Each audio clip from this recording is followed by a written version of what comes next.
Hello everyone, स्वागत है आपका इकरा फिजिक्स में। लास्ट लेक्चर में हम न्यूमेरिकल्स देख रहे थे regarding conservation of linear momentum. आज हम उसी सिलसिले को आगे बढ़ाएंगे और सबसे पहले दो थ्योरेटिकल क्वेश्चंस देखेंगे जो कि बेस्ड है जो हमने लास्ट लेक्चर में पढ़ा उसके ऊपर। इससे क्या होगा कि इससे आपकी कॉन्सेप्चुअल क्लैरिटी इंप्रूव होगी। ओके, और उसके बाद कुछ और बेहतरीन न्यूमेरिकल्स हम आज के लेक्चर में देखेंगे। ओके, चलिए स्टार्ट करते हैं आज का खूबसूरत सा lecture with our first question, जो कि है figure shows a wedge on which a small block is released from rest. आसान भाषा में मैं आपको सवाल समझा देता हूं। मेरे पास एक वेज है जिसका मास है कैपिटल एम। ये पूरा स्मूथ वेज है और इसके ऊपर एक स्मॉल एम मास का ब्लॉक रखा हुआ है और इसको मैंने यहां से रिलीज किया। ठीक है, तो इसको मैंने जैसे ही यहां से रिलीज किया, ये बातें हम लास्ट लेक्चर में कर चुके हैं कि इसके ऊपर mg डाउनवर्ड डायरेक्शन में लगेगा। ठीक है, तो इस तरीके से mg लगेगा। mg का इतना रूल नहीं है। अगर मैं वेज की बात करूं तो वेज के ऊपर इस डायरेक्शन में एक नॉर्मल लगेगा और इस डायरेक्शन में एक इसका कंपोनेंट आएगा nx, जिसकी वजह से ये वेज इस डायरेक्शन में जाएगा और ये एम ब्लॉक इसके ऊपर इस तरीके से मोशन करेगा। ठीक है, तो मुझसे सवाल में कुछ ऑप्शंस दे रखे हैं। मुझसे सवाल में ये बात पूछी है कि कौन कौन से ऑप्शंस करेक्ट है और ये मल्टीपल करेक्ट क्वेश्चन है। ओके, चलिए सबसे पहला ऑप्शन देखते हैं।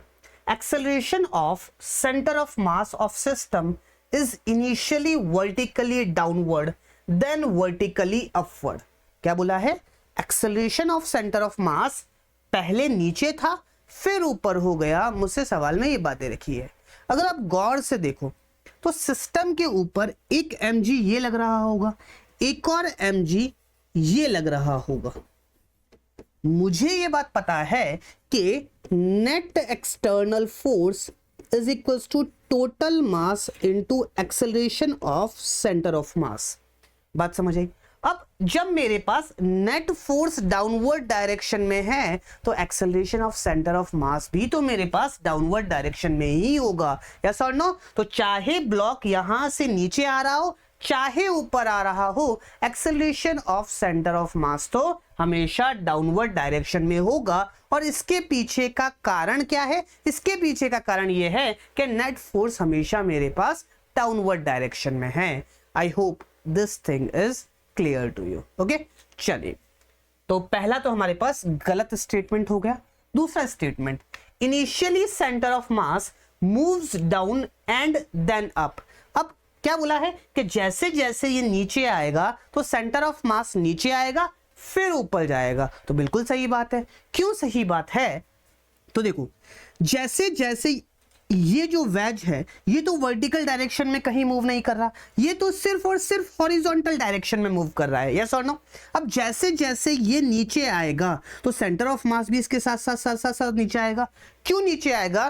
क्योंकि फॉर एग्जांपल अगर मैं इसको रेफरेंस पॉइंट मान लेता हूं तो इससे इसका जो डिस्टेंस है वर्टिकल डिस्टेंस वो डिक्रीज होगा और वर्टिकल डिस्टेंस डिक्रीज होगा तो सेंटर ऑफ मास का भी जो वर्टिकल डिस्टेंस होगा वो डिक्रीज होगा। अरे m1 x1 plus m2 x2 divided by m1 plus m2 ऐसे लिखोगे तो जब ये इसका अगर मैं x1 लिख रहा हूं तो x1 जब डिक्रीज होगा तो ओवरऑल जो सिस्टम का सेंटर ऑफ मास का कोऑर्डिनेट है y कोऑर्डिनेट वो भी डिक्रीज होगा। यस और नो? तो सिंपल सा फंडा कि ये नीचे आएगा तो सेंटर ऑफ मास भी नीचे आएगा और जब ये ऊपर जाएगा तो सेंटर ऑफ मास भी ऊपर जाएगा। तो करेक्ट स्टेटमेंट है हमारे पास ऑप्शन नंबर 2।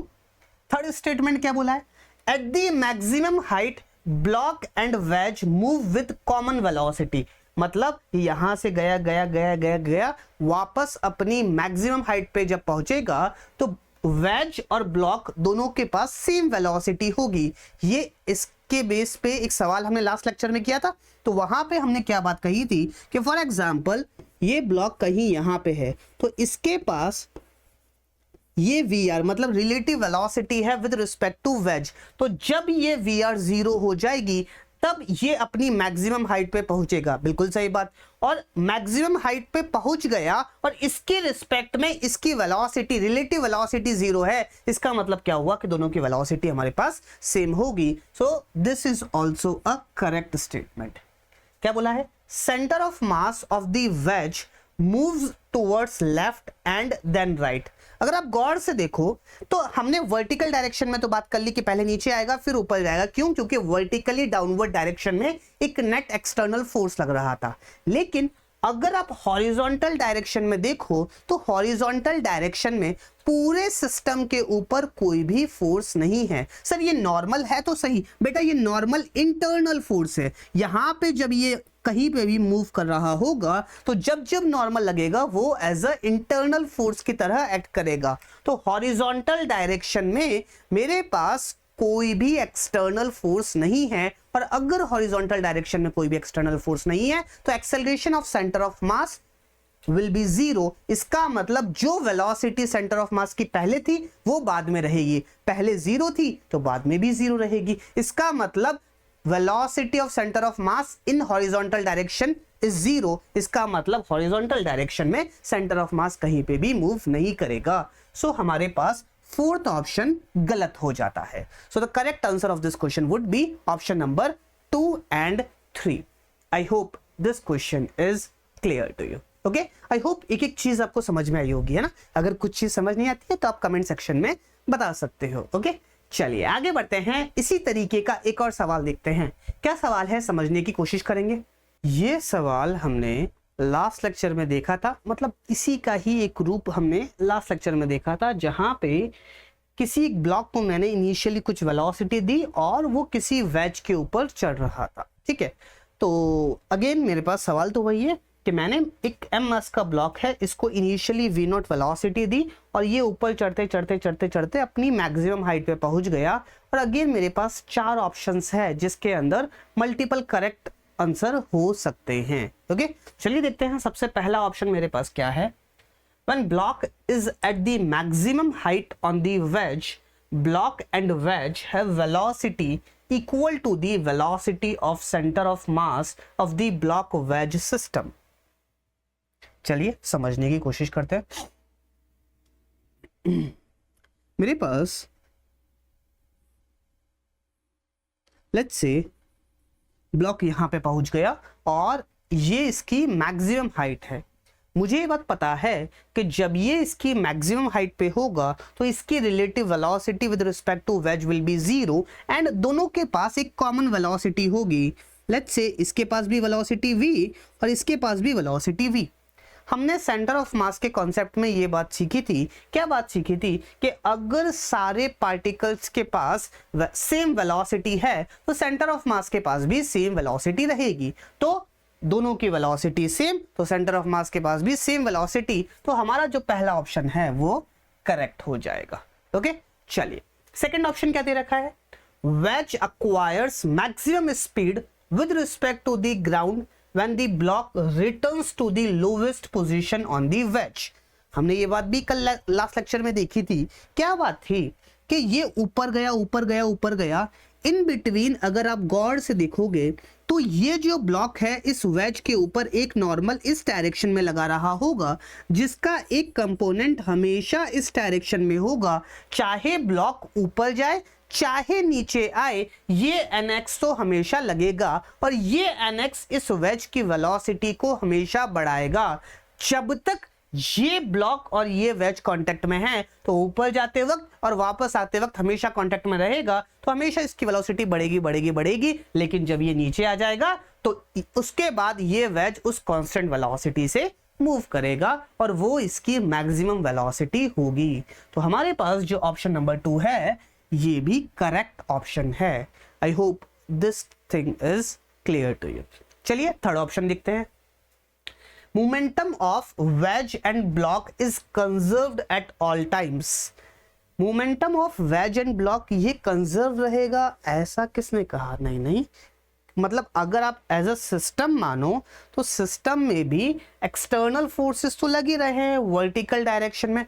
हॉरिजॉन्टल डायरेक्शन में भले ही नहीं लग रहे हो, हॉरिजॉन्टल डायरेक्शन में भले ही आप मोमेंटम कंजर्व कर सकते हो, लेकिन वर्टिकल डायरेक्शन में आपके पास एक्सटर्नल फोर्स तो लग ही रहे हैं और एक्सटर्नल फोर्स लग रहे हैं तो वर्टिकल डायरेक्शन में मोमेंटम को कंजर्व नहीं कर सकते। सो हमारे पास ऑप्शन नंबर 3 इज इनकरेक्ट। कहीं आपके मन में ये वाला सवाल तो नहीं आ रहा सर, कल आपने बोला था कि ग्रेविटेशनल फोर्स की प्रेजेंस में हम मोमेंटम कंजर्व कर सकते हैं, है ना। हाँ हाँ हाँ सर, नॉन इम्पल्सिव फोर्स होता है, कल आपने ये बात बताई थी बेटा। वो बॉम्ब के केस में, बॉम्ब एक्सप्लोजन के केस में हम कर सकते हैं। क्यों? क्योंकि बॉम्ब एक्सप्लोजन में टाइम बहुत कम लगता है और ग्रेविटेशनल फोर्स नॉन इम्पल्सिव होता है। इसका मतलब वो मोमेंटम को चेंज करने में टाइम लेता है, इसीलिए हम ग्रेविटेशनल फोर्स की प्रेजेंस में बॉम्ब एक्सप्लोजन के केसेस में मोमेंटम को कंजर्व कर सकते हैं before explosion and after explosion. लेकिन बेटा यहाँ पे ये ऊपर गया वापस आया, काफी अच्छा खासा टाइम लगा, है ना। तो इसलिए वर्टिकल डायरेक्शन में ग्रेविटेशनल फोर्स लग रहा है, यहाँ पे हम मोमेंटम कंजर्व नहीं कर सकते। जहां पे भी एक्टिविटी बहुत शॉर्ट पीरियड के लिए होगी वहां पे हम before activity and after activity momentum conserve कर सकते हैं in the presence of gravitational force. लेकिन जहां पे टाइम लग रहा है, जैसे यहां से ऊपर जाएगा वापस आएगा, टाइम तो लगेगा ही, है ना। ऐसे चुटकियों में काम नहीं हो रहा है। जहां पे भी ऐसे चुटकियों में काम नहीं हो रहा है वहां पे हम ये काम नहीं कर सकते। सो हमारा थर्ड स्टेटमेंट गलत हो जाएगा। फोर्थ स्टेटमेंट क्या बोल रहा है? Centre of mass of the wedge and block remains stationery.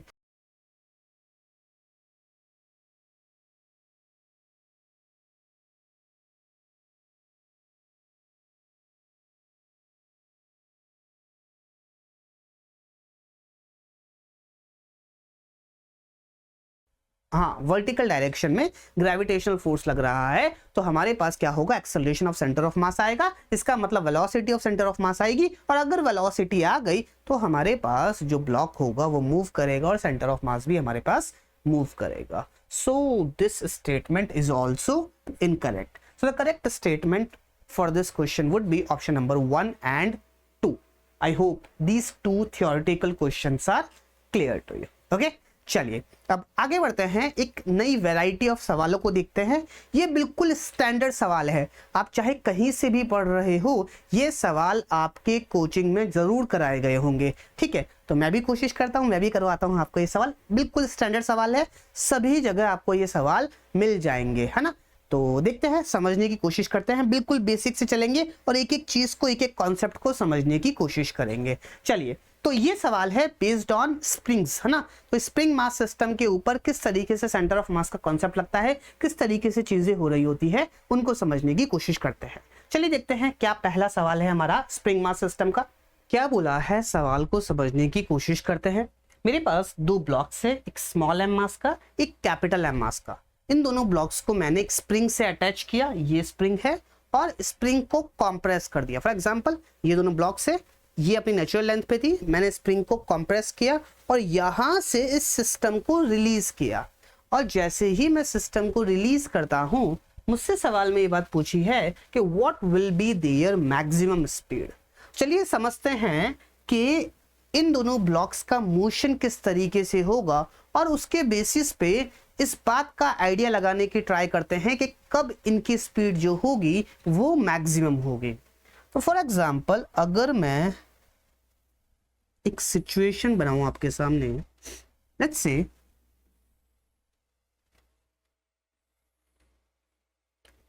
अब बात को जरा गौर से समझेंगे कि अभी स्प्रिंग के अंदर कंप्रेशन है, स्प्रिंग के अंदर कंप्रेशन है, तो ये स्प्रिंग इसके ऊपर, ये स्प्रिंग इस एम मास के ऊपर इस डायरेक्शन में एक फोर्स लगा रही होगी विच इज kx0। सिमिलरली इसके ऊपर भी एक फोर्स लग रहा होगा विच इज kx0। यस और नो? इनिशियली दोनों ब्लॉक्स मेरे पास रेस्ट पे थे, इसके ऊपर फोर्स लगा इस डायरेक्शन में तो इसको वेलोसिटी मिली इस डायरेक्शन में, इसके ऊपर फोर्स लगा इस डायरेक्शन में तो इसको वेलोसिटी मिली इस डायरेक्शन में, जिसकी वजह से क्या होगा कि ये दोनों ब्लॉक्स इस डायरेक्शन में मूव करने लगेंगे। जैसे जैसे ये ब्लॉक्स ऐसे मूव करने लगेंगे वैसे वैसे हमारे पास जो स्प्रिंग होगी वो अपनी नेचुरल लेंथ पे आ रही होगी। यस और नो? अब जब तक स्प्रिंग अपनी नेचुरल लेंथ पे नहीं आ जाती तब तक मेरे पास क्या है कि ये जो फोर्स है इसी डायरेक्शन में है, ये फोर्स इसी डायरेक्शन में है, वेलोसिटी भी इसी डायरेक्शन में है। तो जब तक स्प्रिंग मेरी नेचुरल लेंथ पे नहीं आ जाती तब तक मेरे पास इसकी वेलोसिटी और इसकी वेलोसिटी इंक्रीज होती जाएगी, इंक्रीज होती जाएगी, इंक्रीज होती जाएगी। जैसे ही स्प्रिंग मेरी नेचुरल लेंथ पे आ गई, फॉर एग्जाम्पल ये इसकी नेचुरल लेंथ पे है और ये वाला मास स्मॉल एम मास यहां पे,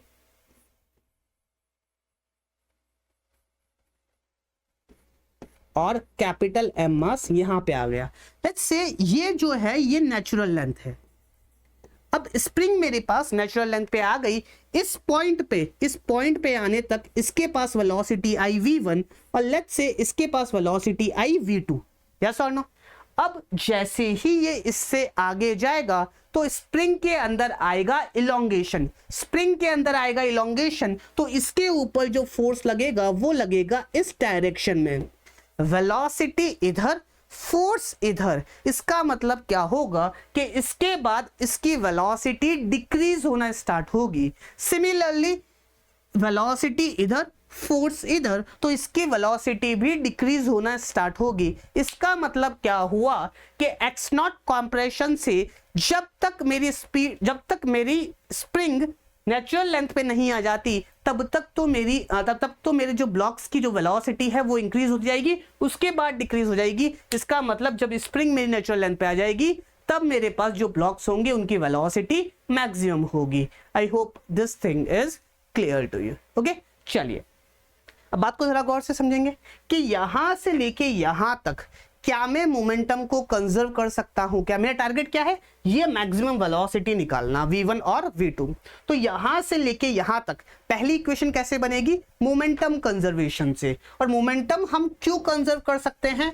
क्योंकि सिस्टम के ऊपर कोई भी एक्सटर्नल फोर्स नहीं लग रहा है। सर ये kx लग तो रहा है, बेटा ये इंटरनल फोर्स है, equal and opposite internal force है, तो ये इंटरनल फोर्स है ना, तो एक्सटर्नल फोर्स नहीं है, तो हम मोमेंटम को कंजर्व कर सकते हैं। इनिशियल मोमेंटम, भैया ये भी रेस्ट पे था, ये भी रेस्ट पे था, तो initial momentum is equals to final momentum. Initial momentum दोनों मेरे पास रेस्ट पे थे, तो इनिशियल मोमेंटम हो जाएगा 0। फाइनल मोमेंटम, फाइनली इसके पास वेलोसिटी है m इंटू v1, उस डायरेक्शन को अगर मैं पॉजिटिव बोल रहा हूं तो ये वाला डायरेक्शन हो जाएगा नेगेटिव। इसका मास है कैपिटल M इंटू v1 और ये डायरेक्शन हो जाएगा negative minus small m into v2। तो क्या मैं यहां से ये बात बोल सकता हूं क्या कि v2 की जो वैल्यू हो जाएगी वो हो जाएगी mv1 divided by small m। I hope this thing is clear to you। अब मेरे पास दो अननोन है v1 और v2, और दो अननोन है तो एक और इक्वेशन बनेगी। दूसरी इक्वेशन कहां से बनेगी? कंजर्वेशन ऑफ मैकेनिकल एनर्जी से। क्यों? क्योंकि सिस्टम में जो भी फोर्सेस है वो कंजर्वेटिव फोर्सेस है। चलिए तो नेक्स्ट है conservation of mechanical energy. Conservation of mechanical energy क्या बोलता है? Initial kinetic energy plus initial potential energy, या फिर हम ऐसे भी सोच सकते हैं कि इनिशियली मेरे पास कोई भी काइनेटिक एनर्जी नहीं थी, सारी की सारी पोटेंशियल एनर्जी थी, और फाइनली स्प्रिंग मेरे पास नेचुरल लेंथ पे आ गई तो पोटेंशियल एनर्जी हो गई 0। तो क्या मैं ऐसा बोल सकता हूं क्या कि loss in spring potential energy is equals to gain in kinetic energy? Yes और नो? बिल्कुल बोल सकते हैं। स्प्रिंग पोटेंशियल एनर्जी इनिशियली कितनी थी? 1/2 k इंटू एक्स नॉट का स्क्वायर, और फाइनली हो गई 0, तो लॉस कितना हो गया? हाफ k एक्स नॉट का स्क्वायर। फाइनल काइनेटिक एनर्जी क्या हो गई? Gain in kinetic energy 1/2 capital M into v1 का square plus 1/2 small m into v2 का स्क्वायर। यहां से मेरे पास v2 की वैल्यू है, इसको रख लेते हैं, हाफ से हाफ और ये हाफ गया, k एक्स नॉट का square it is equals to m v1 का square plus small m। v2 की वैल्यू है कैपिटल M स्क्वायर v1 का square divided by small m का स्क्वायर। तो एक स्मॉल m से एक स्मॉल m गया और कुछ जा रहा है क्या, और कहीं से कुछ नहीं जा रहा। तो यहां से मैं क्या बात बोल सकता हूं, यहां से अगर मैं v1 स्क्वायर को कॉमन ले लूं तो k x0 का square it is equals to v1 का स्क्वायर, यहां पे बचता है एक कैपिटल M प्लस यहां पे बचता है कैपिटल M का square divided by small m। ठीक है, तो v1 का जो स्क्वायर, v1 की जो वैल्यू आ जाएगी वो आ जाएगी k x0 का square into m divided by m small m plus capital M का स्क्वायर। बिल्कुल सही बात, ये यहाँ पे एलसीएम हो जाएगा तो स्मॉल m ऊपर चला जाएगा। ठीक है, और बिल्कुल सही है, और इसका root, this would be the value of v1। v1 की वैल्यू हो जाएगी और v2 की वैल्यू हमारे पास ये हो जाएगी, v2 हो जाएगा capital M divided by small m into root of k x0 का square into small m divided by capital M into small m plus capital M का स्क्वायर। ठीक है, और आगे आप चाहो तो इसको मॉडिफाई वगैरह कर सकते हो डिपेंडिंग ऑन ऑप्शंस आपको किस तरीके से गिवन में है।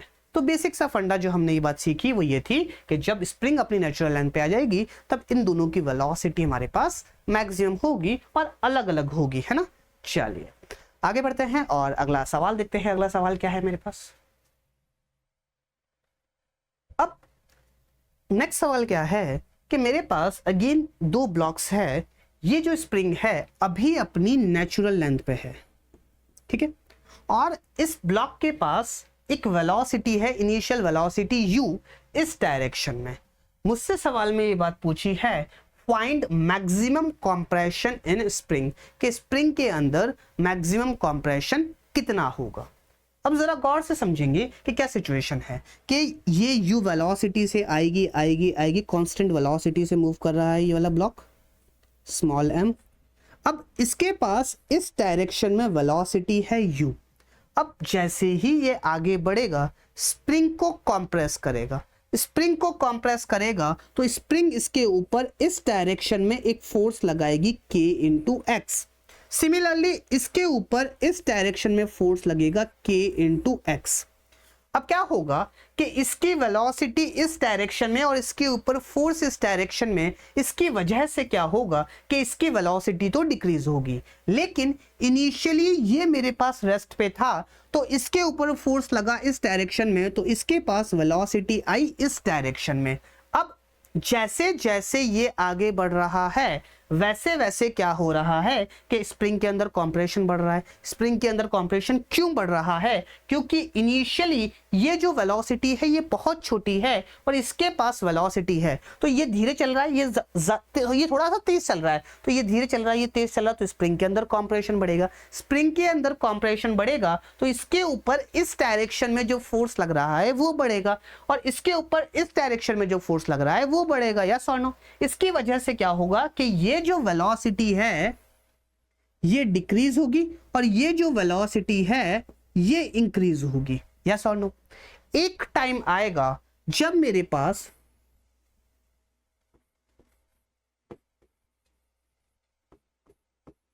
सिचुएशन कुछ इस तरीके से होगी कि इसके वेलोसिटी डिक्रीज होते होते होते कुछ v पहुंच जाएगी और इसकी वेलोसिटी इंक्रीज होते होते कुछ v पहुंच जाएगी, मतलब दोनों सेम वेलोसिटी पे पहुंच जाएंगे।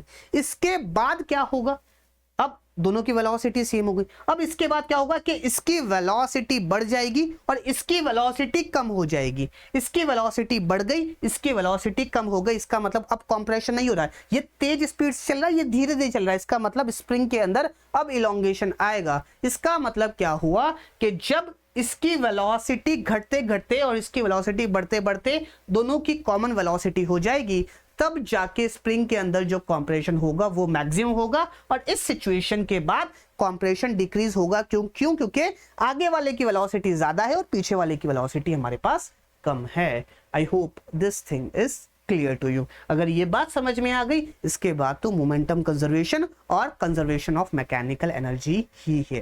ओके चलिए, तो आई hope this thing is clear. अब मुझसे सवाल में ये बात पूछी है कि जब दोनों की वेलोसिटी सेम हो जाएगी तब हमारे पास जो कंप्रेशन होगा वो मैक्सिमम होगा, तो वो मैक्सिमम कंप्रेशन कितना होगा। ठीक है, चलिए सबसे पहली इक्वेशन कहां से बनेगी? मोमेंटम कंजर्वेशन से। क्या कहता है मोमेंटम कंजर्वेशन? कि initial momentum will be equals to final momentum. Initial momentum मेरे पास कितना है? m into u. इस डायरेक्शन को पॉजिटिव मान रहा हूं, ये तो मेरे पास इनिशियली रेस्ट पे था। ठीक है, तो इनिशियल मोमेंटम है मेरे पास m इंटू यू।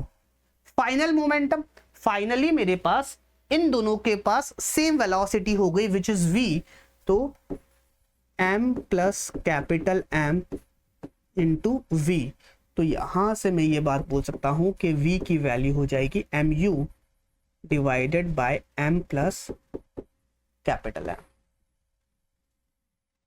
ठीक है भैया, अब मुझे वेलोसिटी नहीं निकालनी है, मुझे निकालना है कि मैक्सिमम कंप्रेशन कितना होगा। उसके लिए कंजर्वेशन ऑफ मैकेनिकल एनर्जी, क्या कहता है conservation of mechanical energy? KI plus UI it is equals to KF plus UF। Initial kinetic energy, initially kinetic energy मेरे पास सिर्फ और सिर्फ इसके पास थी, तो इनिशियल काइनेटिक एनर्जी हो जाएगी 1/2 इंटू m इंटू यू का square. Initial potential energy, spring अपनी नेचुरल लेंथ पे थी, तो पोटेंशियल एनर्जी हमारे पास कुछ नहीं होगी। It is equals to final kinetic energy. Finally इन दोनों के पास सेम वेलोसिटी है, तो दोनों के लिए कॉमन टर्म लिख सकता हूं 1/2 m plus capital M into v square plus final potential energy. Let's say जब इन दोनों की वेलोसिटी v है तो इनके स्प्रिंग के अंदर जो कंप्रेशन है वो है x, तो 1/2 k x का स्क्वायर। मेरा टारगेट है इस x को निकालना। चलिए सबसे पहले इस v की वैल्यू को पुट करते हैं, हाफ से हाफ और ये हाफ गया, m u square it is equals to m plus capital M। v की वैल्यू है ये, तो m square u square divided by m plus capital M का whole square plus k x square. देखो एक इससे ये गया और किसी से कुछ जा रहा है क्या? किसी से कुछ नहीं जा रहा, इसको इधर ले आओ, तो m और कुछ जा रहा है क्या? नहीं जा रहा।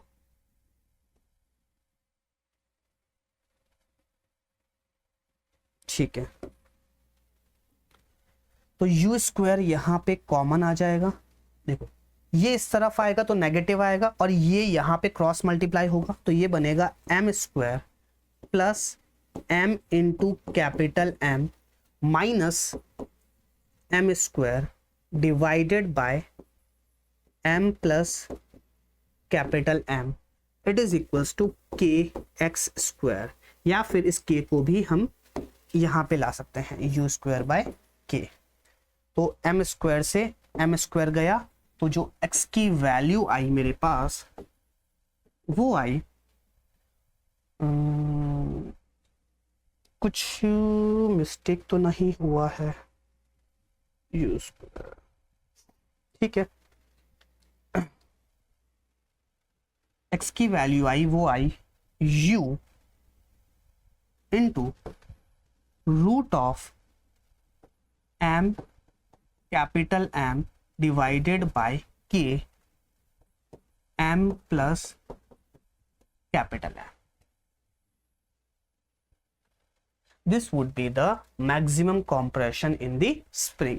I hope this question is clear to you. ठीक है, चलिए इस स्टेटमेंट को थोड़ा सा याद रखना और इन दोनों इक्वेशन को एक बार गौर से देख लो, है ना, क्यों अगले सवाल में काम आएगी। ठीक है, तो अभी के लिए, मतलब ऐसे हमेशा याद नहीं रखना, अभी के लिए आपको कॉन्सेप्ट क्या समझ में आना चाहिए कि दोनों के अंदर, सॉरी स्प्रिंग के अंदर जो कंप्रेशन होगा वो मैक्सिमम कब होगा, जब दोनों की वेलोसिटी हमारे पास सेम होगी। ठीक है, चलिए आगे बढ़ते हैं और अगला सवाल देखते हैं। अगला सवाल क्या है हमारे पास? अच्छा, ये जो सवाल है जो अभी हमने पढ़ा उसी के बेसिस पे ये सवाल है, तो इसको फॉर्मूले से नहीं करना है। एक बार आप मोमेंटम कंजर्वेशन और क्या, कंजर्वेशन ऑफ मैकेनिकल एनर्जी लगाओ और उससे सॉल्व करो, और इसका आंसर आपको बताना है कमेंट सेक्शन में। ठीक है, बस वैल्यूज पुट करनी है, मोमेंटम कंजर्वेशन लगाओ और कंजर्वेशन ऑफ मैकेनिकल एनर्जी लगाओ, आपका आंसर आ जाएगा एग्जैक्टली जो अभी हमने पढ़ा उसके बेसिस पे एक न्यूमेरिकल सवाल है। ठीक है, चलिए आगे बढ़ते हैं और अगला सवाल देखते हैं। चलिए अब सवाल को जरा गौर से समझेंगे और बेसिक बेसिक बातें हम इसके अंदर करेंगे। चलिए क्या सवाल है? एक 2m मास का ब्लॉक है, एक m मास का ब्लॉक है। अभी ये जो स्प्रिंग है ये मेरे पास अपनी नेचुरल लेंथ के ऊपर है। अब मैंने क्या किया, इस स्प्रिंग को इस डायरेक्शन में एक इनिशियल वेलोसिटी दी। तो जो मेरा पहला सवाल है, अच्छा एक्चुअल सवाल पर थोड़ी देर बाद में आएंगे, छोटे छोटे सवाल पहले कर लेते हैं, उसके बाद एक्चुअल सवाल के ऊपर आएंगे। पहला सवाल क्या है? मेरा पहला सवाल ये है कि find velocity of centre of मास, कि भैया सेंटर ऑफ मास की वेलोसिटी कितनी होगी। तो हमको तो ये बात पता है कि velocity of centre of mass it is equals to m1v1 plus m2v2 divided by m1 plus m2।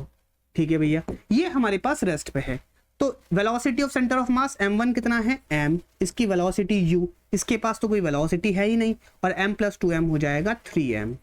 इससे ये गया, तो वेलोसिटी ऑफ सेंटर ऑफ मास मेरे पास आ गई u/3। ये हमारा पहला सवाल। ठीक है भैया, कोई दिक्कत इसके अंदर? कोई दिक्कत नहीं। चलिए अगला सवाल क्या है? Find initial velocities of blocks with respect to centre of mass. भैया ये जो वेलोसिटी गिवन में है ये with respect to ground given में है, तो मुझसे सवाल में ये बात पूछी है कि भैया सेंटर ऑफ मास के रिस्पेक्ट में इनिशियल वेलोसिटी बताओ। तो सेंटर ऑफ मास के रिस्पेक्ट में भी तो यही होगी? नहीं बेटा, क्यों? क्योंकि सेंटर ऑफ मास के खुद के पास, सेंटर ऑफ मास के खुद के पास कुछ वेलोसिटी है, तो इसके रिस्पेक्ट में नॉन इनर्शियल फ्रेम है, नहीं नॉन इनर्शियल तो नहीं बोल सकते, चलो ठीक है, मतलब चलता हुआ फ्रेम है, इसका कोई मतलब रेस्ट पे नहीं है। अगर सेंटर ऑफ मास रेस्ट पे होता तब हम ये बात बोलते कि इनके पास वही वेलोसिटी होगी सेंटर ऑफ मास के रिस्पेक्ट में भी। तो कैसे करें भैया? ये बातें तो हमने किसके अंदर, मोशन, रिलेटिव मोशन के अंदर भर भर के करी है। कैसे करिए? कि जिसके भी रिस्पेक्ट में वेलोसिटी निकालनी हो उसकी वेलोसिटी को बाकी सबको पलटा के दे दो। तो ये हमारे पास है 2m, ये हमारे पास है m। तो किसके रिस्पेक्ट में निकालनी है? सेंटर ऑफ मास के रिस्पेक्ट में। मुझे ये बात पता है कि सेंटर ऑफ मास के पास जो वेलोसिटी है वो है u/3। तो जिसके भी रिस्पेक्ट में निकालनी है उसकी वेलोसिटी को पलटा के दे दो। तो ये वेलोसिटी पलटा के दूंगा तो इसके पास इनिशियली तो कोई वेलोसिटी नहीं थी, तो इसके पास वेलोसिटी आएगी u/3। इसके पास, अच्छा ये 2m था, सॉरी, ठीक है, इसके पास इनिशियली वेलोसिटी थी u, और u/3 इसको पलटा के इस डायरेक्शन में दूंगा तो इसके पास सेंटर ऑफ मास के रिस्पेक्ट में जो वेलोसिटी आएगी वो आएगी 2u/3। I hope this thing is clear to you. Okay, चलिए नेक्स्ट सवाल देखते हैं। नेक्स्ट सवाल क्या है हमारे पास? नेक्स्ट सवाल है find maximum extension in the spring, कि स्प्रिंग के अंदर मैक्सिमम एक्सटेंशन कितना होगा। अब बात को जरा गौर से समझेंगे कि अभी ये अपनी नेचुरल लेंथ पे है, बिल्कुल सही बात। अब इसके पास वेलोसिटी इधर, तो जैसे ही ये आगे जाएगा स्प्रिंग के अंदर इलोंगेशन आएगा, जिसकी वजह से क्या होगा, इसके ऊपर एक फोर्स लगेगा पीछे की तरफ विच इज kx, और इसके ऊपर इस डायरेक्शन में एक फोर्स लगेगा विच इज kx। ये kx इस वेलोसिटी को डिक्रीज करेगा और इसकी जो भी वेलोसिटी होगी उसको इंक्रीज करेगा। अब इसकी वेलोसिटी डिक्रीज होते होते और इसकी वेलोसिटी इंक्रीज होते होते जब इन दोनों की एक कॉमन वेलोसिटी आ जाएगी तब जाके मैं कहूंगा कि स्प्रिंग के अंदर जो एक्सटेंशन होगा वो मैक्सिमम होगा। सर ऐसा क्यों कह रहा हूं? ऐसा इसीलिए कह रहा हूं क्योंकि जब इन दोनों की वेलोसिटी बराबर हो जाएगी, इसके बाद क्या होगा, इसके बाद क्या होगा कि इसकी वेलोसिटी ज्यादा हो जाएगी और इसकी वेलोसिटी कम हो जाएगी। तो ये धीरे चल रहा है और पीछे वाला थोड़ा तेज चल रहा है, तो स्प्रिंग के अंदर कंप्रेशन होना स्टार्ट हो जाएगा। तो जब इसकी वेलोसिटी डिक्रीज होते होते और इसकी वेलोसिटी इंक्रीज होते होते एक कॉमन वेलोसिटी आ जाएगी, तब जाके मैं ये बात कह सकता हूं कि स्प्रिंग के अंदर जो एलोंगेशन होगा वो मैक्सिमम होगा। I hope this thing is clear to you. Okay, तो इनिशियल कंडीशन ये थी मेरे पास। फाइनली मेरे पास कंडीशन क्या होगी, 2m m और लेट्स से इसके पास वेलोसिटी है v और इसके पास भी वेलोसिटी है v और स्प्रिंग के अंदर जो इलोंगेशन है वो है x। तो ये x मुझे निकालना है। अगर आप गौर से देखो तो क्या ये पहले वाले जैसा ही नहीं है कि एक ब्लॉक के पास जो वेलोसिटी है वो है एक ब्लॉक के पास जो वेलोसिटी है वो है u और फाइनली दोनों के पास सेम वेलोसिटी है। ठीक है, चलिए तो इनिशियल सबसे पहले इक्वेशन कैसे बनेगी, मोमेंटम कंजर्वेशन से। Initial momentum will be equals to final momentum. Initial momentum कितना है, m into u. Final momentum कितना है 2m plus m into v। तो v की वैल्यू कितनी आ जाएगी, mu divided by 3m which is equals to u by 3। बिल्कुल सही बात।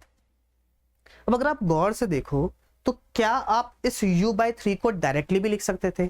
जब मेरे पास दोनों ब्लॉक्स की वेलोसिटी सेम हो जाएगी, तो हमने सेंटर ऑफ मास के कॉन्सेप्ट में ये बात सीखी है, जब सारे पार्टिकल्स सेम वेलोसिटी से मूव कर रहा हो तो सेंटर ऑफ मास भी उसी वेलोसिटी से मूव करेगा।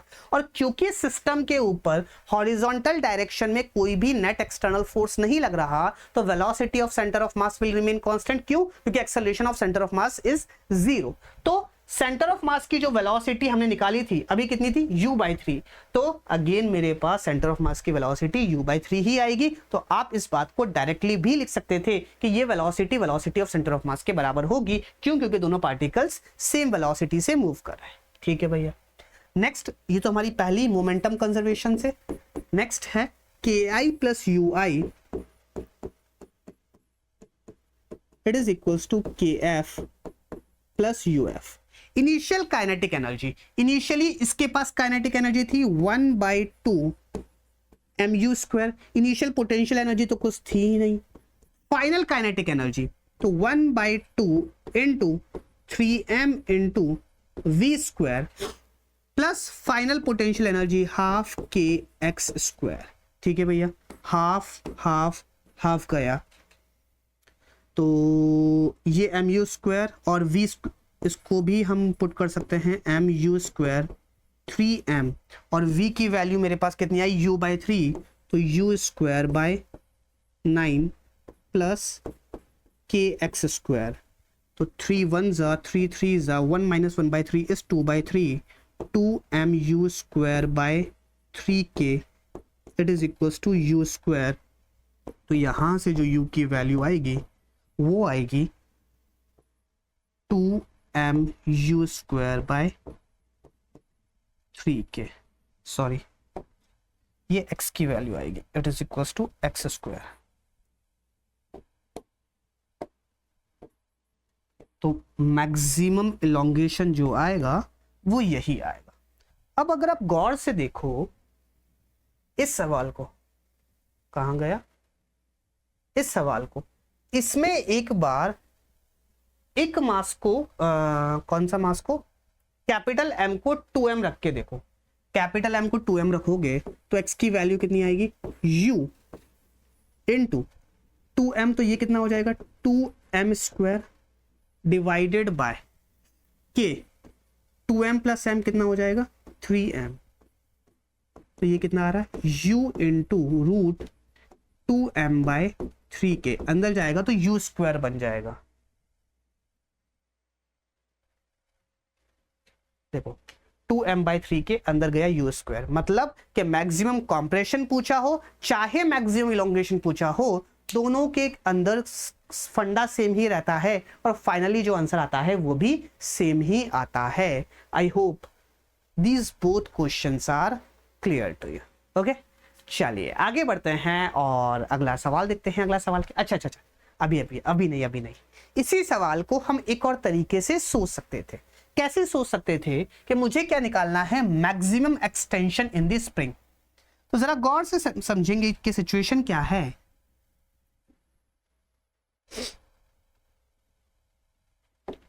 कि मेरे पास सिचुएशन कुछ इस तरीके से है कि इस तरफ है शायद 2m प्लस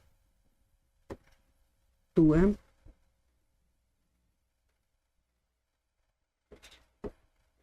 और इस तरफ है m।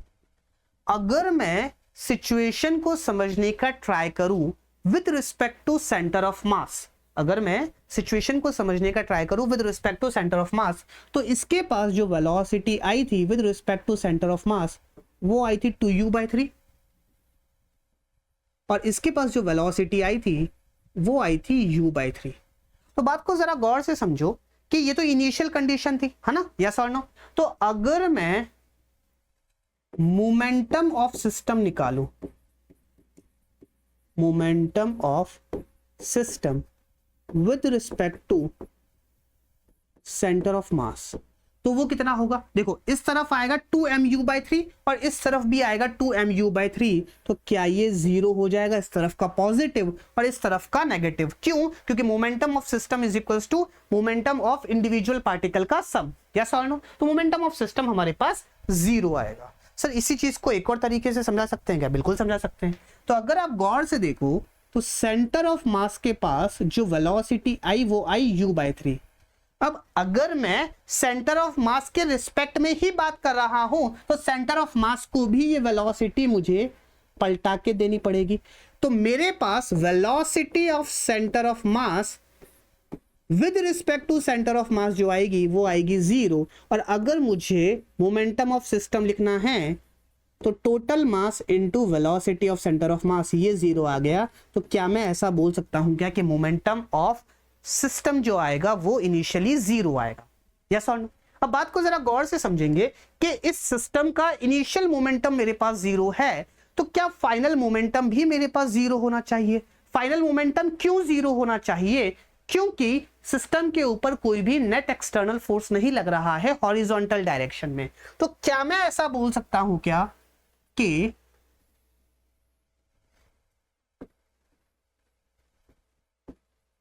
m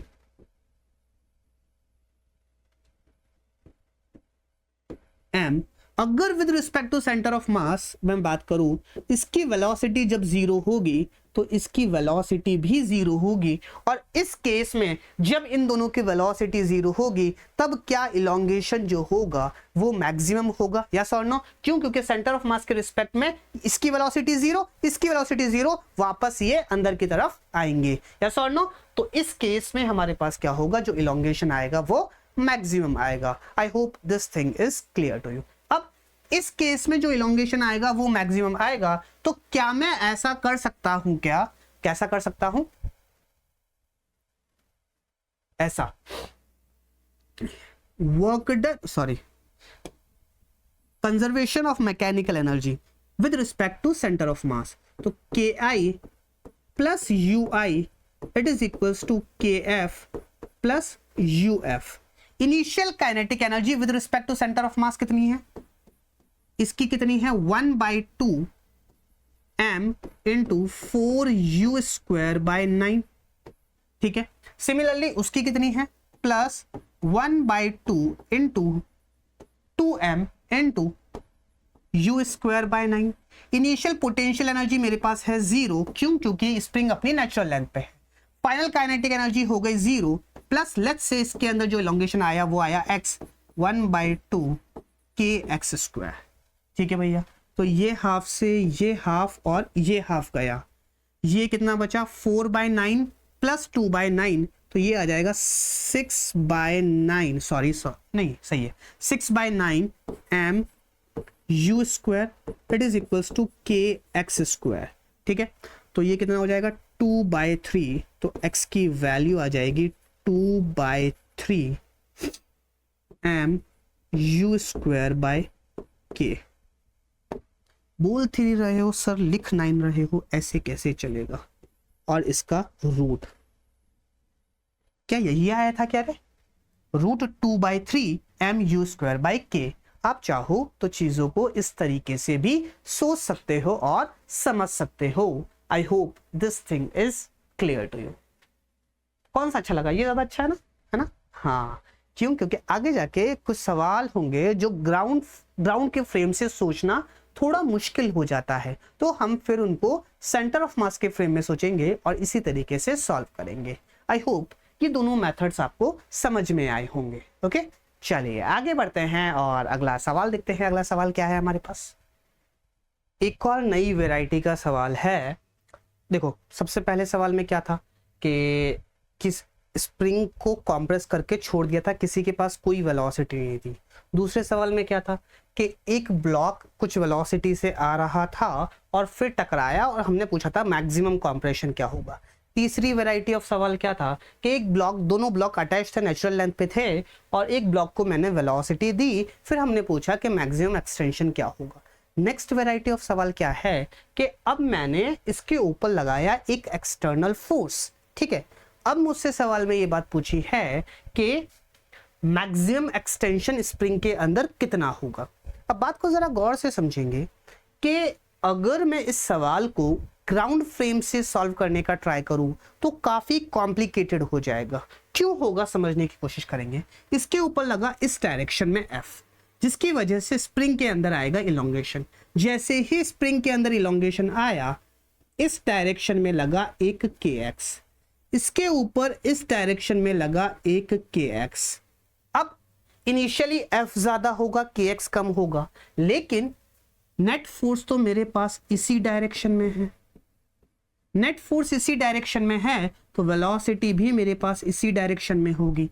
जैसे जैसे वेलोसिटी, जैसे जैसे ये ब्लॉक आगे बढ़ेगा वैसे वैसे इसकी वेलोसिटी बढ़ेगी, लेकिन जैसे जैसे आगे बढ़ेगा इसके ऊपर पीछे की तरफ लगने वाला फोर्स वो भी बढ़ेगा, मतलब नेट फोर्स जो होगा वो डिक्रीज होगा, और इसके ऊपर जो फोर्स लग रहा है वो इंक्रीज होगा। इसके ऊपर जो फोर्स लग रहा है वो इंक्रीज होगा तो इसकी वेलोसिटी इंक्रीज होगी। कब? जब एक्सटर्नल फोर्स और kx बराबर हो जाएगा, मतलब किसी एक पॉइंट पे आके एक्सटर्नल फोर्स और kx बराबर हो जाएगा। उस पॉइंट पे क्या होगा, इसकी जो वेलोसिटी होगी वो मैक्सिमम होगी। उसके बाद क्या होगा कि kx बढ़ जाएगा और इधर से ये kx बढ़ता जा रहा है। तो कब किसकी वेलोसिटी मैक्सिमम होगी, कब किसकी वेलोसिटी मिनिमम होगी, कब एक्सटेंशन मैक्सिमम एक्सटेंशन आएगा, इस चीज को ग्राउंड फ्रेम में सोचना थोड़ा मुश्किल है। लेकिन अगर मैं चीजों को सोचूं with respect to the frame of centre of mass, तो हो सकता है थोड़ी चीजें आसान हो जाए। किस तरीके से, जरा सवाल को समझने की कोशिश करेंगे। मैं थोड़ी देर के लिए इनको मिटा रहा हूं। सबसे पहला काम कि मैं ये चीज देखूं कि क्या मेरे पास सेंटर ऑफ मास के फ्रेम में अगर मैं सोच रहा हूं तो क्या सेंटर ऑफ मास का जो फ्रेम है वो इनर्शियल है या नॉन इनर्शियल है। तो अगर मुझे ये बात देखनी है तो उसके लिए मुझे जो पहली चीज निकालनी होगी वो होगी acceleration of centre of mass. Centre of मास का एक्सेलरेशन, सेंटर ऑफ मास का एक्सेलरेशन क्या होता है? Net force which is F divided by total mass which is m plus capital M। बिल्कुल सही बात। तो सेंटर ऑफ मास के पास एक्सेलरेशन है, इसका मतलब मेरे पास जो फ्रेम है वो नॉन इनर्शियल फ्रेम है, लेकिन मुझे न्यूटन्स लॉज ऑफ मोशन तो लगा नहीं है। तो उसके लिए मुझे क्या करना पड़ेगा, सारे ऑब्जेक्ट्स के ऊपर एक सूडो फोर्स लगाना पड़ेगा। अगर मैं एक्सेलरेशन ऑफ सेंटर ऑफ मास की बात करूं तो वो है इस डायरेक्शन में।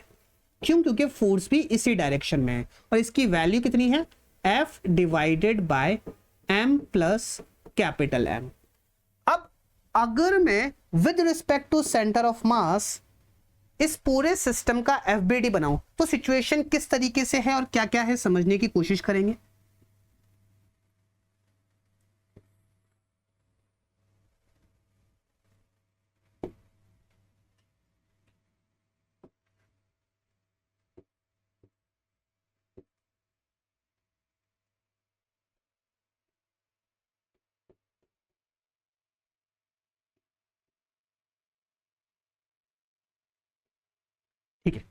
अब इसके ऊपर एक फोर्स लग रहा है F। अब क्योंकि मैं with respect to centre of mass बात कर रहा हूं और सेंटर ऑफ मास का जो फ्रेम है वो नॉन इनर्शियल फ्रेम है, तो एक सूडो फोर्स लगाना पड़ेगा एक्सेलरेशन ऑफ सेंटर ऑफ मास के अपोजिट डायरेक्शन में। तो इसके ऊपर एक फोर्स लगेगा इस डायरेक्शन में, और उस फोर्स की वैल्यू क्या होगी, इसका मास into acceleration of centre of mass m plus capital है। तो अगर मैं इसके ऊपर नेट फोर्स देखूं तो इस डायरेक्शन में नेट फोर्स आएगा जो कि होगा F minus mf divided by m plus capital M। Cross multiply करो तो ओवरऑल मेरे पास क्या बनेगा, कैपिटल M आएगा। देखो ये F into capital M minus F into capital M cancel हो जाएगा, ओवरऑल जो मेरे पास बचेगा वो बचेगा mf divided by m plus capital है। यस और नो, बिल्कुल सही बात। चलिए इसके लिए अगर मैं बात करूं तो इसके ऊपर एक्सटर्नली कोई फोर्स नहीं लग रहा, सिर्फ और सिर्फ एक सूडो फोर्स लगेगा, और उसकी वैल्यू कितनी होगी, इसका तो मास और acceleration of centre of mass. Yes और नो, तो इस तरीके से हमारे पास फोर्सेस लग रहे होंगे। अब बात को जरा गौर से समझो, इनिशियली इसके ऊपर फोर्स लगा F into small m divided by m plus capital M, इसके ऊपर भी क्या हमारे पास सेम ही फोर्स लग रहा है, बिल्कुल। तो अगर मैं with respect to centre of mass बात करूं तो इसके अंदर भी इलोंगेशन आएगा और इधर भी इलोंगेशन आएगा। लेट्स से मेरे पास सिचुएशन कुछ इस तरीके से है कि इसके अंदर जो इलोंगेशन आया वो आया x1, और इसके अंदर जो इलोंगेशन आया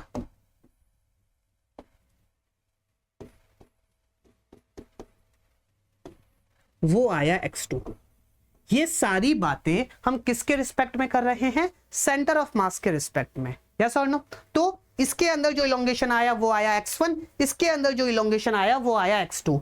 अब सेंटर ऑफ मास के रिस्पेक्ट में क्या होगा कि इसके ऊपर फोर्स लगा इस डायरेक्शन में, तो क्या होगा, जैसे जैसे ये इलोंगेशन बढ़ेगा पीछे की तरफ एक kx लग रहा है वो बढ़ेगा, तो फाइनली क्या होगा, इन दोनों के पास जो वेलोसिटी हो जाएगी वो हो जाएगी जीरो। सर जीरो क्यों हो जाएगी और दोनों के साथ क्यों होगी, जीरो इसीलिए हो जाएगी क्योंकि अगर आप गौर से देखो तो पूरे सिस्टम के ऊपर कोई भी नेट एक्सटर्नल फोर्स नहीं है, और नेट एक्सटर्नल फोर्स नहीं है, इनिशियली किसी के पास कोई वेलोसिटी नहीं थी, मतलब सेंटर ऑफ मास रेस्ट पे था, तो फाइनली भी सेंटर ऑफ मास रेस्ट पे आएगा। और सेंटर ऑफ मास को अगर रेस्ट पे आना है तो एक की वेलोसिटी अगर जीरो होती है तो दूसरे की वेलोसिटी भी जीरो होगी, और जब दोनों की वेलोसिटी जीरो होगी, क्या मैं ये बात बोल सकता हूं क्या कि तब स्प्रिंग के अंदर जो इलोंगेशन आएगा वो मैक्सिमम इलोंगेशन होगा। तो क्या सेंटर ऑफ मास के रिस्पेक्ट में सोचने से मेरे लिए चीजें थोड़ी आसान हो गई, बिल्कुल हो गई।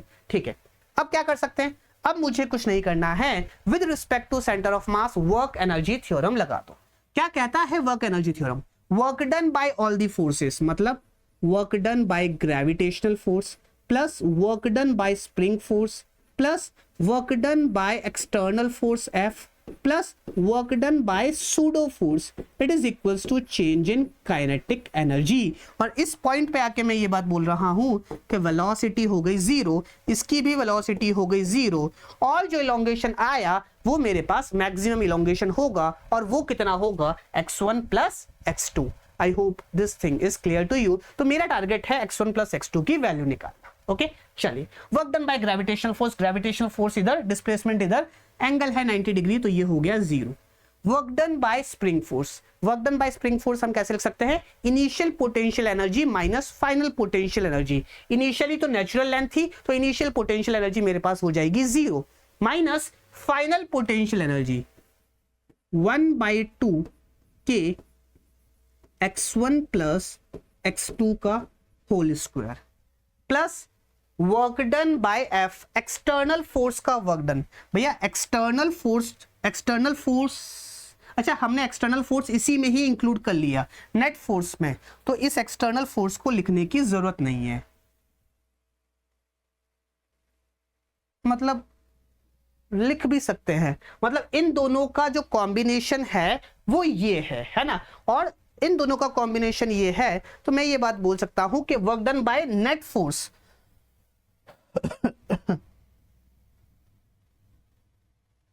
क्या किया जाए? देखो पहले इसका लिखूंगा F इंटू इसका डिस्प्लेसमेंट, फिर माइनस करके लिखूंगा। इससे अच्छा क्या है, मैं इसी फोर्स का, ये जो नेट फोर्स लिखा हुआ है, इसका वर्कडन लिख लेता हूं, है ना। चलिए, तो यहां पे वर्कडन बाय F की जगह work done by net external force, मतलब सूडो प्लस वो, ठीक है। चलिए, तो प्लस नेट फोर्स इधर, डिस्प्लेसमेंट इधर, तो वर्क डन कितना हो जाएगा, F m divided by m plus capital M। अब इसके लिए डिस्प्लेसमेंट होगा x2, सिमिलरली ये फोर्स इधर और डिस्प्लेसमेंट इधर, इसके लिए डिस्प्लेसमेंट होगा x1। तो क्या मैं डायरेक्टली ऐसा लिख सकता हूं क्या कि it is equals to x1 plus x2 and it should be equals to 0। I hope this thing is clear to you. Okay, चलिए, अब एक x1 प्लस x2 तो कॉमन आके उधर चला जाएगा, हो जाएगा 0। ओवरऑल मेरे पास क्या बचेगा कि x1 plus x2 divided by 2 it is equals to mf divided by m plus capital M। तो यहां से x1 प्लस x2 की जो वैल्यू आएगी वो आ जाएगी 2mf divided by k small m plus capital M, and this is the maximum extension in the spring. I hope this question is clear to you. Okay, तो ये कुछ सवाल थे जो कि रिलेटेड थे हमारे कंजर्वेशन ऑफ मैकेनिकल एनर्जी से, और सॉरी कंजर्वेशन ऑफ मोमेंटम से, और कंजर्वेशन ऑफ मैकेनिकल एनर्जी भी हम इसमें यूज करते हैं, और स्प्रिंग ब्लॉक सिस्टम के इस टाइप के सवाल हमको देखने को मिल सकते हैं एग्जामिनेशन। ओके, चलिए एक और लास्ट एक बढ़िया सवाल देखते हैं, उसका पूरा एनालिसिस करते हैं, और एक लास्ट सवाल हम देखते हैं। चलिए देखते हैं अगला सवाल क्या है हमारा। सवाल नहीं, पहले कॉन्सेप्ट को समझेंगे कि सिचुएशन क्या है, सवाल हम लास्ट में देखेंगे। क्या सिचुएशन है, पूरी सिचुएशन को समझने की कोशिश करेंगे। मेरे पास एक रॉड है कुछ इस तरीके से, जो कि फिक्स्ड है दोनों एंड से। यहां पे मेरे पास एक m मास की रिंग है, और यहां पे मेरे पास एक 2m मास का ब्लॉक है, या फिर एक बॉल कह लो, 2m मास की एक बॉल है। मैंने क्या किया, इस रिंग से एक स्ट्रिंग को बांधा, मासलेस स्ट्रिंग है मेरे पास, मासलेस स्ट्रिंग, और इस सिस्टम को मैंने यहां से रिलीज किया। ठीक है, इस सिस्टम को मैंने यहां से रिलीज किया। रिलीज करने के बाद क्या होगा, जैसे ही रिलीज करूंगा ये नीचे आएगा और ये आगे जाएगा। यस और नो, ये नीचे आएगा, ये आगे जाएगा, कुछ इस तरीके का मोशन होगा इसका। ये नीचे आएगा, ये आगे जाएगा, फिर थोड़ा और नीचे आएगा, थोड़ा और आगे जाएगा, फिर ऐसे होगा, और फिर कुछ इस तरीके से इसका मोशन होगा। यस और नो, तो इस तरीके से इसका मोशन होगा। तो अगर मैं बात करूं कि किसी भी एंगल थीटा पे, लेट्स से ये जो एंगल है मेरे पास, ये थीटा है, कौन कौन से फोर्सेस लग रहे हैं, किस तरीके का मोशन होगा, उसको समझने की कोशिश करते हैं। सबसे पहली बात, सबसे पहला फोर्स जो लग रहा होगा वो लग रहा होगा इस डायरेक्शन में एक टेंशन फोर्स, और इस डायरेक्शन में एक टेंशन फोर्स। अब डाउनवर्ड डायरेक्शन में इसके ऊपर लग रहा होगा 2mg, और इसके ऊपर लग रहा होगा डाउनवर्ड डायरेक्शन में mg। इसके ऊपर वर्टिकली अपवर्ड डायरेक्शन में ये रॉड इस रिंग के ऊपर वर्टिकली अपवर्ड डायरेक्शन में एक नॉर्मल लगा रही होगी। यस और नो, अगर मैं इस टेंशन की बात करूं तो इस टेंशन के दो कंपोनेंट होंगे, एक होगा t cos थीटा, और एक डाउनवर्ड डायरेक्शन में होगा t sin थीटा। यस और नो, सिमिलरली यहां पे हमारे पास होगा t cos थीटा, और यहां पे हमारे पास होगा t sin थीटा। बेसिकली जब भी कोई पार्टिकल सर्कुलर मोशन करता है तो हम रेडियली और टेंजेंशियली डायरेक्शन में उसको रिजॉल्व करते हैं, तो इसको यहाँ पे इस तरीके से रिजॉल्व करने का कोई सेंस नहीं है।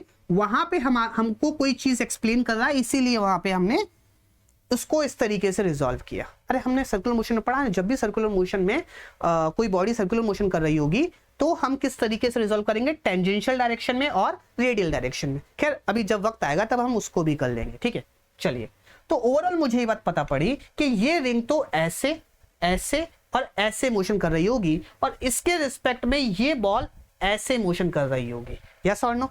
चलिए अब बात को जरा गौर से समझेंगे कि इनिशियली ये मेरे पास रेस्ट पे थी, इसके ऊपर इस डायरेक्शन में लगा t cos थीटा, जिसकी वजह से क्या होगा, इसके पास एक वेलोसिटी आएगी इस डायरेक्शन में। यस और नो? बिल्कुल सही बात। अब इसके ऊपर इस डायरेक्शन में एक वेलोसिटी आएगी इस डायरेक्शन में। सर इस डायरेक्शन में ही क्यों बोली? इस डायरेक्शन में इसलिए बोली क्योंकि मुझे ये बात पता है कि स्ट्रिंग की लेंथ ना तो कम हो सकती है, मतलब ये बात मुझे सवाल में दे रखी है कि स्ट्रिंग स्लैक नहीं कर रही है ना, तो स्ट्रिंग की लेंथ ना तो कम हो सकती है ना बढ़ सकती है। इसका मतलब अलोंग द स्ट्रिंग कोई भी वेलोसिटी नहीं होगी, तो इसके पास वेलोसिटी आएगी इस डायरेक्शन में। यस और नो? अब बात को जरा गौर से समझेंगे कि इसका एक कंपोनेंट आएगा इस डायरेक्शन में जो इस वेलोसिटी को बढ़ाएगा, इसका एक कंपोनेंट आएगा इस डायरेक्शन में जो इस वेलोसिटी को बढ़ाएगा। तो क्या होगा कि इसकी वेलोसिटी बढ़ेगी बढ़ेगी बढ़ेगी बढ़ेगी बढ़ेगी। एक टाइम आएगा जब मेरे पास सिचुएशन कुछ इस तरीके से होगी कि ये जो स्ट्रिंग होगी ये वर्टिकल हो जाएगी। स्ट्रिंग वर्टिकल हो गई, इससे क्या हुआ, इससे ये बात हुई कि जब मेरी स्ट्रिंग वर्टिकल हो जाएगी तब मेरे पास क्या सिचुएशन होगी, इसके पास वेलोसिटी होगी इस डायरेक्शन में, इसके पास वेलोसिटी होगी इस डायरेक्शन में। अब जैसे ही स्ट्रिंग थोड़ी और आगे जाएगी, अब मेरे पास क्या है कि टेंशन का जो कंपोनेंट आएगा वो इस डायरेक्शन में हो जाएगा, और यहां पे हमारे पास टेंशन है और इसका जो कंपोनेंट होगा वो इस डायरेक्शन में हो जाएगा। मतलब mg का जो कंपोनेंट होगा 2mg का वो इस डायरेक्शन में हो जाएगा। मतलब वेलोसिटी के अपोजिट डायरेक्शन में फोर्स लगने लग जाएगा, इधर भी वेलोसिटी के अपोजिट डायरेक्शन में फोर्स लगने लग जाएगा। तो क्या मैं ऐसा बोल सकता हूं क्या कि यहां से ले, मतलब जब हॉरिजॉन्टल था वहां से लेके जब तक वर्टिकल नहीं हो जाता तब तक मेरे पास सिचुएशन क्या रहेगी कि इसकी वेलोसिटी भी इंक्रीज करेगी और इसकी वेलोसिटी भी इंक्रीज करेगी, और वर्टिकल से वापस हॉरिजॉन्टल नहीं हो जाता तब तक दोनों की वेलोसिटी डिक्रीज करेगी, और फाइनली मेरे पास दोनों की वेलोसिटी जीरो हो जाएगी। तो ये तो ऐसे ऐसे ऑसिलेट करेगा, और ये जो बॉल है इसके रिस्पेक्ट में एक सर्कुलर मोशन कर रही होगी। I hope this thing is clear to you. Okay, चलिए अब बात को जरा गौर से समझेंगे। अगर मैं इसको पूरा एज अ सिस्टम मानूं, अगर मैं इसको पूरा एज अ सिस्टम मानूं, मतलब इस रिंग को और इस बॉल को एज अ सिस्टम मानूं, तो ये टेंशन तो मेरे पास एक इंटरनल फोर्स हो गया, ये नॉर्मल भी मेरे पास एक इंटरनल फोर्स हो गया। तो क्या मैं ऐसा बोल सकता हूं क्या कि इसके ऊपर सिर्फ और सिर्फ वर्टिकल डायरेक्शन में फोर्सेस लग रहे हैं, हॉरिजॉन्टल डायरेक्शन में कोई फोर्स नहीं लग रहा? मतलब सिस्टम के ऊपर सिर्फ और सिर्फ वर्टिकल डायरेक्शन में फोर्सेस लग रहे हैं, हॉरिजॉन्टल डायरेक्शन में नेट फोर्स जीरो है। इनिशियली सिस्टम मेरा रेस्ट पे था, इसका मतलब वेलोसिटी ऑफ सेंटर ऑफ मास मेरे पास जीरो थी। अब जब हॉरिजॉन्टल डायरेक्शन में कोई फोर्स नहीं लग रहा, इसका मतलब acceleration of centre of mass in horizontal direction is zero. इसका मतलब velocity of centre of mass in horizontal direction will remains constant. Constant बोले तो पहले जीरो तो बाद में भी जीरो। इसका मतलब centre of mass horizontal direction में कहीं पे भी मूव नहीं करेगा, अपनी पोजीशन को चेंज नहीं करेगा। क्या वर्टिकल डायरेक्शन में मूव करेगा? बिल्कुल करेगा। वर्टिकल डायरेक्शन में तो फोर्सेस लग रहे हैं, तो सेंटर ऑफ मास कभी भी, मतलब इस केस में हॉरिजॉन्टल डायरेक्शन में कहीं मूव नहीं करेगा, सिर्फ और सिर्फ वर्टिकल डायरेक्शन में मूव करेगा। किस तरीके से समझने की कोशिश करेंगे? देखो, जब हॉरिजॉन्टल था तो मुझे ये बात पता, सिर्फ इसको देखो, ये मास मास 2m, ये मास m, मुझे ये बात पता है कि ये m ये 2m एक तरीके से पॉइंट मास हम मान सकते हैं। तो ये जो डिस्टेंस होगा ये होगा l/3, ये डिस्टेंस हो जाएगा 2l/3। जब ये वर्टिकल हो गया तो ये मास मेरा 2m, ये मास m, तो अगेन मेरे पास ये डिस्टेंस हो जाएगा l/3, ये डिस्टेंस हो जाएगा 2l/3। जब ये वापस हॉरिजॉन्टल हो गया तब अगेन मैं ये बात बोल सकता हूं कि ये डिस्टेंस हो जाएगा l/3, ये हो जाएगा 2l/3। Centre of mass vertical direction में तो मूव किया, हॉरिजॉन्टल डायरेक्शन में ये कहीं भी मूव नहीं किया। पहले यहां पे था, फिर यहां पे आया, फिर यहां पे आ गया। इसका मतलब centre of mass vertical direction में तो मूव कर रहा है, हॉरिजॉन्टल डायरेक्शन में कहीं पे भी कोई मोशन नहीं हो रहा है। आई होप इस सिचुएशन में पूरा बॉब और रिंग का किस तरीके से मोशन हो रहा है, आपको ये बात समझ में आई होगी। ओके, चलिए अब आते हैं हम हमारे सवाल के ऊपर कि सवाल क्या है हमारा। चलिए क्या बोला है, when string becomes vertical find speed of both ring and ball. तो जब ये स्ट्रिंग वर्टिकल हो जाती है तब इन दोनों की वेलोसिटी निकालें, रिंग की भी और इसकी भी वेलोसिटी निकालें। I hope the question is clear to you. Okay, चलिए तो लेट्स से इसके पास इस पॉइंट पे जो वेलोसिटी है वो है v1, इसके पास इस पॉइंट पे जो वेलोसिटी है वो है v2।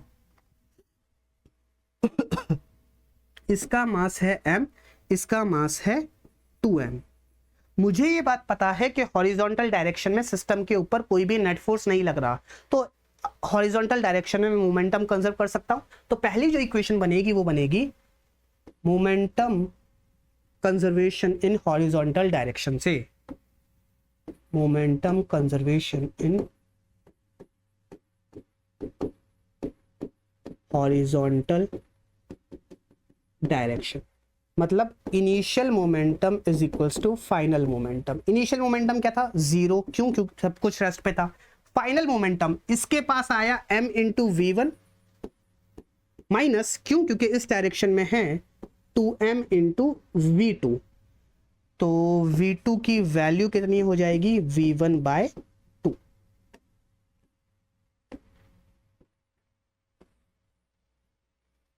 दूसरी इक्वेशन कहां से बनेगी, दूसरी इक्वेशन बनेगी कंजर्वेशन ऑफ मैकेनिकल एनर्जी से। क्या बोलती है conservation of mechanical energy, KI plus UI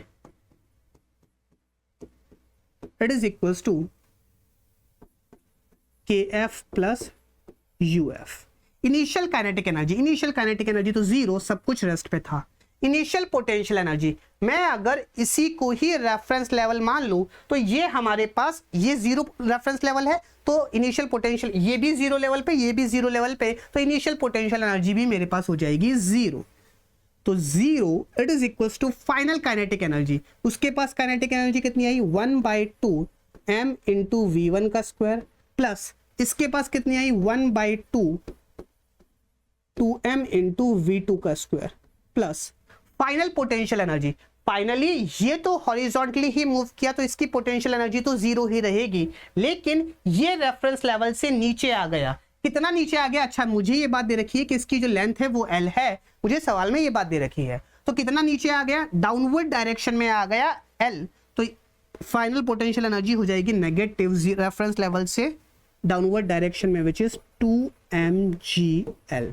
I hope this thing is clear to you. चलिए यहां से v2 की वैल्यू पुट करो, 1/2 m v1 का square plus 1/2 2m into v2 की वैल्यू कितनी है, v1 का square divided bye 4 minus 2mgl मुझे निकालना है, इट इज इक्वल्स टू 0।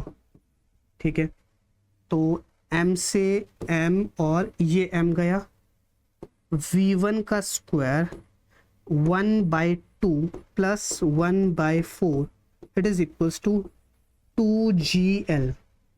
तो v1 कितना हो जाएगा, v1 का square into 3/4 it is equals to 2gl। तो v1 की वैल्यू कितनी हो जाएगी, 8gl डिवाइडेड बाय 4 2 ज़ा 3, यस और नो, और इसका रूट, कुछ मिस्टेक तो नहीं हुई है, हाफ m v1 का square plus half 2m into v2 का स्क्वायर माइनस 2mgl। ठीक है, तो ये हो जाएगा v1 का स्क्वायर 1/2, इससे ये गया 1 plus 1/4 it is equals to 2gl। 1/2 plus 1/4 is 3/4, 2gl 4 2 8। ठीक है, तो v1 की वैल्यू आई मेरे पास √8gl/3। यहां से अगर मैं v2 की वैल्यू निकालूं, या फिर इसको हम ऐसे भी लिख सकते हैं 2 इंटू √2gl/3। ठीक है, तो और अगर v2 की वैल्यू निकालूं तो ये आ जाएगी √2gl/3। ये हमारे पास दोनों की स्पीड हो गई। और क्या मैं ऐसा बोल सकता हूं कि इसकी और इसकी ये जो स्पीड आई ये हमारे पास मैक्सिमम स्पीड होगी? तो अगर मुझसे सवाल में ये बात नहीं दे रखी होती व्हेन स्ट्रिंग बिकम्स वर्टिकल और मुझसे ये बात पूछी होती फाइंड देयर मैक्सिमम स्पीड, तब भी क्या हम इसी तरीके से सॉल्व करते? बिल्कुल इसी तरीके से हम सॉल्व करते। ठीक है, चलिए फर्स्ट पार्ट का आंसर हो गया। नेक्स्ट पार्ट क्या है? Tension in string when string becomes vertical. चलिए नेक्स्ट पेज पे देखते हैं क्या सिचुएशन है मेरे पास। अब बात को जरा गौर से समझेंगे। याद करो मैंने आपको एक सवाल करवाया था, चलो एक आपसे ही पूछता हूं अगर आपको याद है या नहीं है। सेंटर ऑफ मास की ही बात है, सेंटर ऑफ मास में ही ये बातें की थी हमने, शायद आपको याद हो।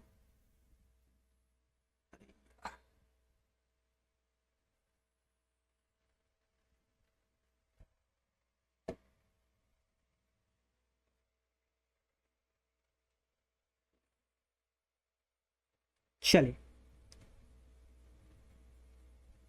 इसके पास जो वेलोसिटी है इस पॉइंट पे वो है कितनी? √2gl/3, √2gl/3। और यहां पे जो रिंग है इसके पास जो वेलोसिटी है वो है कितनी? 2√2gl/3। तो आप मुझे एक बात बताइए कि क्या इस सिचुएशन में अगर मुझे इस पॉइंट के ऊपर टेंशन निकालनी है तो एक टेंशन T ऊपर डाउनवर्ड डायरेक्शन में 2mg नीचे और एक centrifugal force which is mv²/r, क्या मैं थोड़ी देर के लिए इसको v बोल लूं क्या? तो क्या ये मेरे पास 2v हो जाएगा? तो mv²/r बोले तो 2mv²/r, लेट्स से इसकी लेंथ है मेरे पास l। ठीक है, तो सेंट्रीफ्यूगल फोर्स लगा ले तो रेडियल डायरेक्शन में नेट फोर्स 0, तो tension will be equals to 2mg plus 2mv²/l। क्या मैं ऐसा लिख सकता हूं या नहीं लिख सकता? आप मुझे बताइए, जरा गौर से बताइए, क्या ऐसा कर सकते हैं या नहीं कर सकते?